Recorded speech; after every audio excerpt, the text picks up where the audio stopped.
Where's the economy? You are thinking that temple is also a place like your house or theatre or something else. You are thinking that the time spent here in the temple is equal to the time spent in your recreation or relaxation. You are thinking that the money spent here is equal to the money expenditure you are doing that. So in order to remove that nescience, we want to say about the speciality of the temple zone. Temple zone is having, just as you are having refrigerator, which maintains a constant different temperature which is not available in the external atmosphere. Refrigerator, it gives certain temperature to the inner ingredients, and air conditioner provides the same facility to an inner room, totally different from even the red hot summer climate which is there outside. So it is known as a contrary provision. Like the temple, in spite of its location, proximity, vicinity, similarity, identity and resemblance with all other utility sources that we are do, it is totally different, distinct and transcendental. The place here is a shelter from where you can just drive out all of your fears, all of your phobias. The problem is, most of the people, they don't know how to manage the temple. I am giving you a computer. I am giving you a computer with all information. If you don't know the activation of the computer, what is the use of the computer? I am giving you all sophisticated tools. If you don't know the manual of operation, how you can get the benefits from that? Totally impossible. I am giving you a checkbook.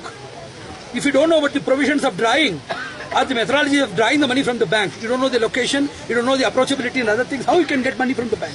So everything is methodology. Temple is a source of power, source of solace, source of knowledge. Whatever we are struggling, whatever we are suffocating, whatever we have been dreaming, whatever we have been neglected, rejected, drowned, driven out and kicked and knocked out in the world, everything you can get in abundance in a temple. But unfortunately, we don't know that it is a treasury of what we want. We think that we are contributing to temple without knowing temple is contributing to you. We are thinking that we are supporting the temple instead of knowing the temple is supporting. If a person knows proper temple management, 1 hour of a person's fruitful residence, systematic residence inside the temple is more than enough to carry 10 years of successful and powerful life in all of his various walks of life. Economic, academic, industrial, social, each and every walk of human life where people are dreaming, where people have surrendered to the threshold of unworthy rascals and scoundrels for getting benefits, they should surrender unto the worthy feet of the Lord, who is our real relative and who is the responsible and liable person for each and every bit of our development and improvement.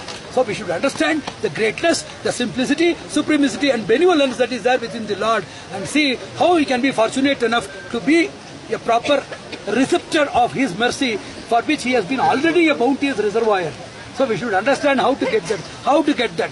Think of the association of good people. Meditate for half an hour.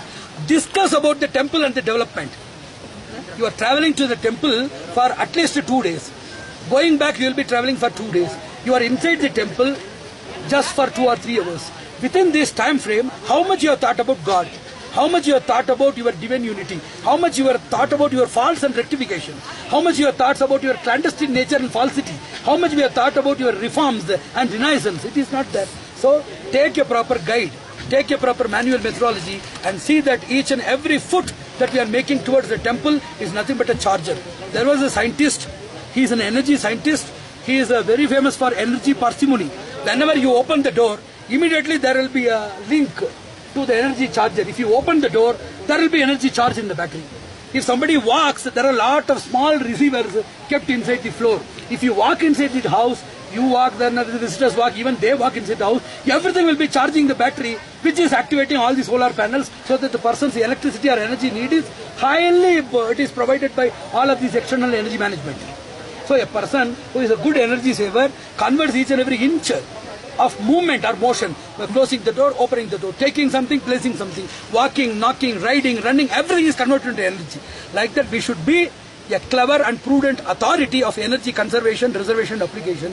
Whatever we smell here, whatever the breeze that we are taking, the respiration, everything is fully forceful, resourceful and powerful. We should understand that. If you properly understand, any beggar coming inside will leave as an emperor. Any dependent coming here will be so bounteous so that he can take care of innumerable dependents for the nation, for the welfare of the globe, for institutional development, organizational enrichment, etc. So considering innumerable provisions that God has provided for our development, we should be very much thankful each and every second for His shower of mercy, for which we don't deserve at all. We don't serve, neither serve nor deserve. So that much we should be very much thoughtful as well as thankful for his bounteous shower, and we should continue to shower our own affection in the form of unconditional service to him, his inmates and associates by all possible means. I wish and pray